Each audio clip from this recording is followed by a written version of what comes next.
ये वीडियो देखने से पहले अगर आपने अ बैड ड्रीम का पार्ट 1 नहीं देखा है तो सबसे पहले आप उसे देख लीजिए, वरना आपको स्टोरी समझ में नहीं आएगी। और उस वीडियो का लिंक मैं नीचे डिस्क्रिप्शन बॉक्स में दे दूंगा।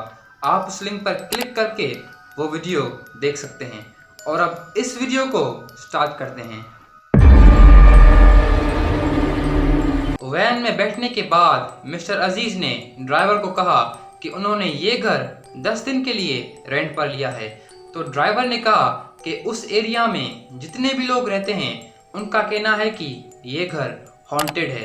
तो मिस्टर अजीज ने हंसकर कहा कि वो इन बकवास स्टोरियों पर बिलीव नहीं करते। और ऐसी बातें करते करते आखिरकार वो उस घर तक पहुंच गए।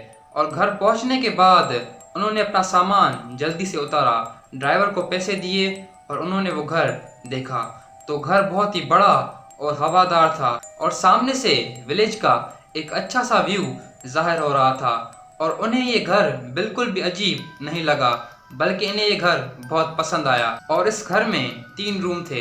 पहला रूम मिस्टर अजीज और उनकी वाइफ ने लिया, और दूसरा रूम मिस्टर करीम और उनकी वाइफ ने लिया, और तीसरा रूम बच्चों ने लिया।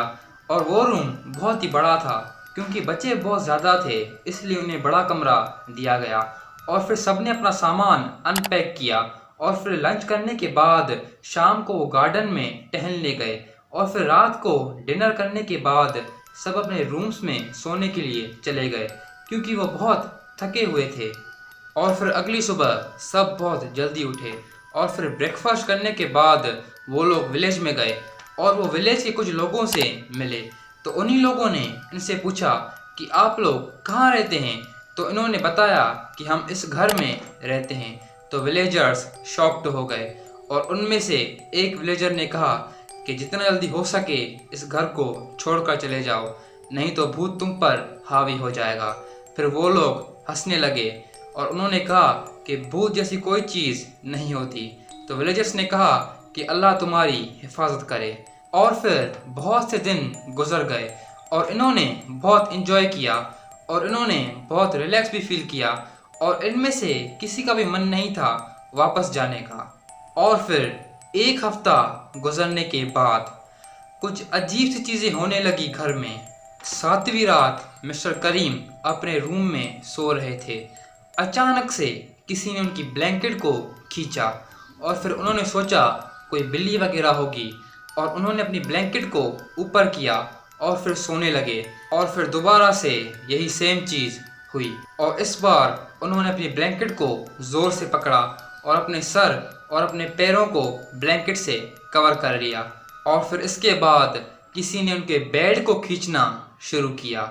मिस्टर करीम परेशान हो गए और वो समझ नहीं पा रहे थे कि उनके साथ हो क्या रहा है। और फिर कुछ देर के बाद सब कुछ नॉर्मल हो गया और वो पूरी रात सो नहीं पाए। अगली सुबह इन्होंने ये सारी कहानी अपने भाई और अपनी वाइफ को बताई, तो कोई भी इनकी बातों पर यकीन नहीं कर रहा था। मिस्टर अजीज ने इन्हें कहा कि कुछ भी नहीं है, कोई हमें बेवकूफ़ बनाने की कोशिश कर रहा है।